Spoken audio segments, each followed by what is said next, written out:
know mestizaje is defined as cultures and people who are half Spanish and half Indio. But who were these two groups of individuals? In the Americas, an abundance of peoples had thrived for thousands of years, organizing into civilizations that span whole continents and living in cultures that had developed for millennia. This makes the answer to who the half Indio was complicated. Instead, we need to begin with the question of who were these strangers, who showed up accidentally and managed to turn two whole continents filled with thousands of societies upside down. Through their motivations and ultimately their actions, the Spanish, or more specifically the Castilians as they would have been called at that moment, would end up unleashing a worldwide era of religious conversion, human extermination, territorial appropriation, and resource extraction, aka colonization. A process that has evolved and lasted for centuries. But where did they come from? What were they thinking? How could they pull it off? And ultimately, why?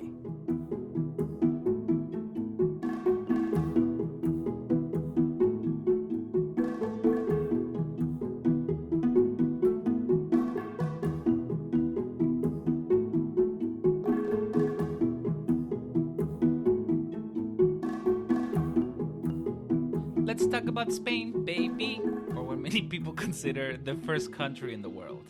Before the 1469 marriage of the Catholic monarchs Fernando of Aragon and Isabel of Castile, yes, the same ones who would later fund Christopher Columbus's expeditions, the Iberian Peninsula was a mess of cities and kingdoms fighting for control.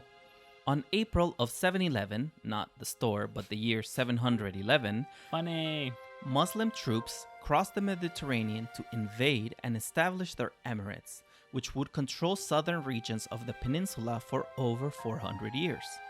These cycles of conquest were common, and fluid cultural interchanges gave rise to diverse societies. This period is called Convivencia, a time where Catholics, Jews, and Muslims supposedly lived alongside each other in perfect harmony. However, the Catholic monarchs began a new conquest movement, La Reconquista, when they unified Castile and Aragon, their two kingdoms, through marriage. Their goal was simple: return Iberian lands to Catholic control by any means necessary, typically war and invasions. This move successfully shifted power relations and led to the eventual establishing of the Spanish Empire as a powerful actor in history, whose actions would have huge consequences for centuries across the world. After the defeat of Granada in 1492, the last Muslim stronghold, spreading and enforcing Catholicism became the focus of the Catholic monarchs' political agenda. I mean, what else would the Catholic monarchs do? Right? To speed things up, officials developed a casta system, a categorization method for their populations based on religion. The system differentiated between old Christians, Jews, Muslims, recent converts, and renegades. You'll never expect what they established in order to enforce the system. The Inquisition. Wait, no. The first national law enforcing agency of any kind up to that point. They tied religion to ideas of generational, heritable traits.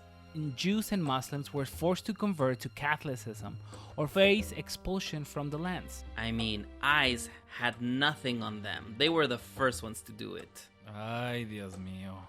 By enforcing a single language and religion on their populations, the new monarchs strengthened the legitimacy of their rule, which they did on the basis of the defense of the Christian faith. Columbus's reasons for finding a new trade route were also religious in nature.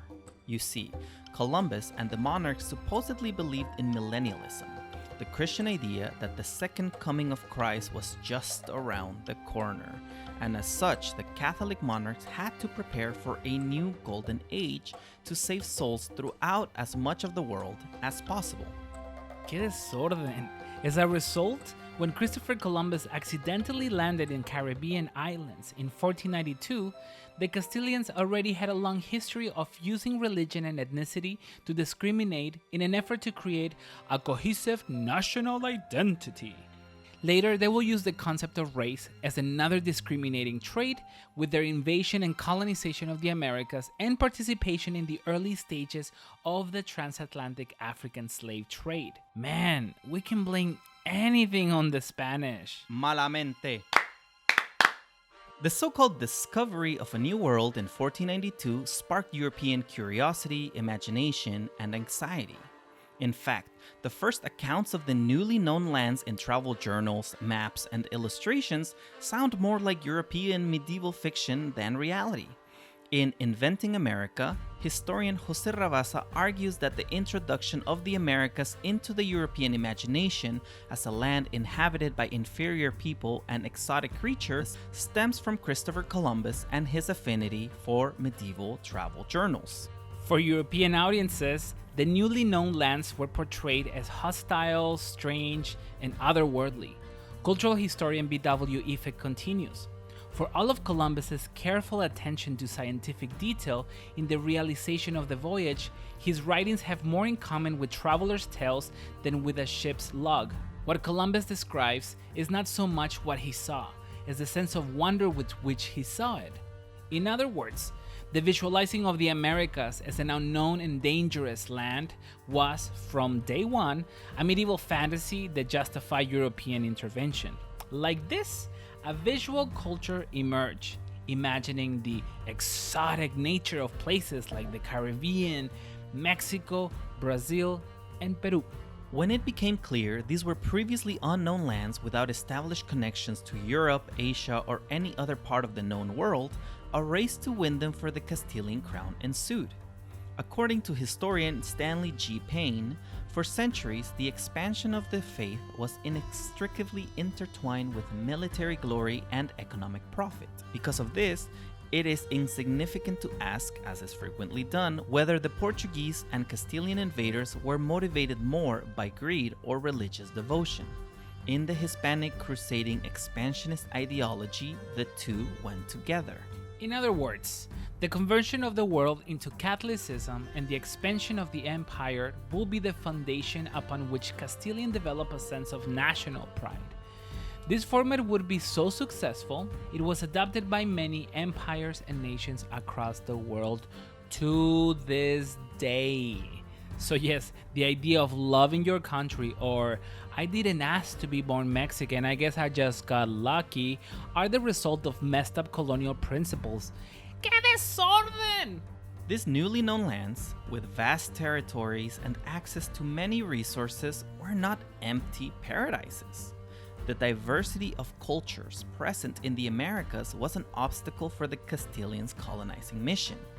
In order to justify taking over land controlled by so many different societies, it was necessary to group all peoples of the Americas under a single label. Like this, all the different societies were relabeled as Indios or Indians, and they came to be seen as the savage others who stood in the way of European progress. Dun dun dun. But, as we'll find out, the identity of Indians or Indios had more to do with Europeans' expectations and anxieties of themselves than with the people they met. So stay tuned to see how this history of Mestizaje unveils through our unsettling journeys.